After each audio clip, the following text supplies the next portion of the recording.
welcome to Pinoy Mandala. If you are new in this channel, thank you very much. And please hit the subscribe button for more art and mandala ideas.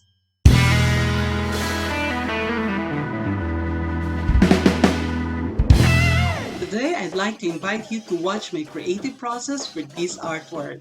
This one is for self-expression, but by simply looking at it, you will definitely learn some techniques and processes you can apply in your next project. Enjoy!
There you go. Thank you very much, and I hope you browse more videos from Pinoy Mandala.